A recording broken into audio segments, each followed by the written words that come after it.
Hello दोस्तों, मैं पुनीत सोलंकी आज आपको एक महान भूगोलवेत्ता अलेक्जेंडर वान हम्बोल्ट के बारे में बताऊंगा।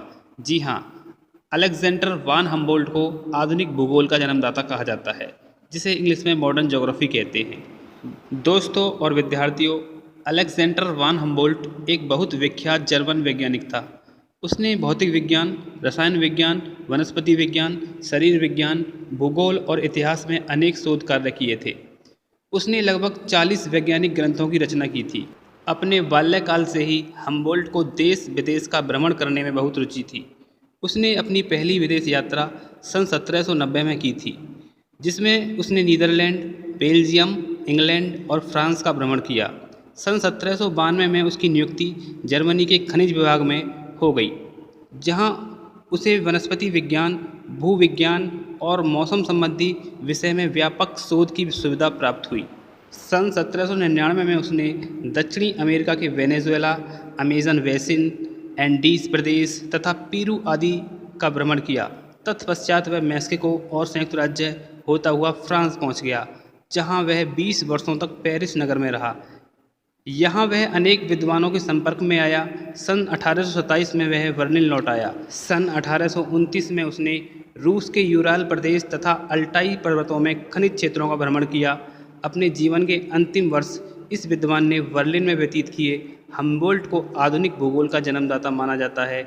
इसकी सबसे अधिक महत्वपूर्ण पुस्तक कॉस्मोस है, जो 5 खंडों में प्रकाशित हुई है। इस पुस्तक में संपूर्ण विश्व का विस्तृत वर्णन दिया गया है। हम्बोल्ट ने कांट का अनुसरण करते हुए पृथ्वी के निर्जीव तल और जीवधारियों के बीच पारस्परिक संबंधों का स्पष्ट रूप से विश्लेषण किया है।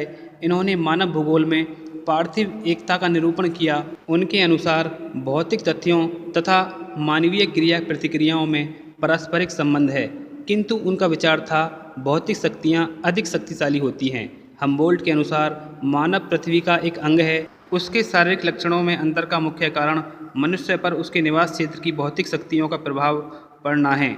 मनुष्य भी इन शक्तियों के प्रभाव को बदलने या अनुकूल बनाने का प्रयास करता है। उनके अनुसार मनुष्य की अपेक्षा वनस्पति तथा जीव जंतु अपने निवास क्षेत्र की मिट्टी, जलवायु तथा ऋतु परिवर्तनों से अधिक प्रभावित होते हैं। मनुष्य अपने बुद्धि बल से भौतिक नियंत्रण को कम करने का प्रयास करता है। उन्होंने यह भी अनुभव किया कि मनुष्य में सभी प्रकार की जलवायु में निवास करने की क्षमता पाई जाती है। दोस्तों, हम्बोल्ट प्रकृति की एकता पर विश्वास करते थे। उन्होंने पार्थिव एकता के सिद्धांत का प्रतिपादन किया था, क्योंकि उसे प्रत्येक स्थान पर एक आत्मा तथा एक जीव के दर्शन हुए थे। उसने अपनी दक्षिण अमेरिका की यात्रा के समय अपनी डायरी में लिखा था कि संपूर्ण पृथ्वी पर उत्तरी ध्रुव से दक्षिणी ध्रुव तक समस्त प्रकृति में केवल एक आत्मा का निवास है। पत्थर, पौधे, पशु और मानव भी केवल एक ही जीव से ओतप्रोत हैं। हम्बोल्ट की यह आस्था अनेकता में एकता के भाव को प्रकट करती है, जिसकी स्पष्ट अभिव्यक्ति स्पेनिश अमेरिका के प्रादेशिक अध्ययन में मिलती है। दोस्तों, हम्बोल्ट ने अपनी प्रसिद्ध पुस्तक कॉस्मोस में मानव को केंद्र मानकर लिखा है कि उनका उद्देश्य मानव और प्रकृति के संबंधों की खोज करना है और मानव इतिहास और वातावरण के संबंधों की छानबीन करना है। हम्बोल्ट की विचारधारा मानव भूगोल की एक प्रमुख देन मानी जाती है।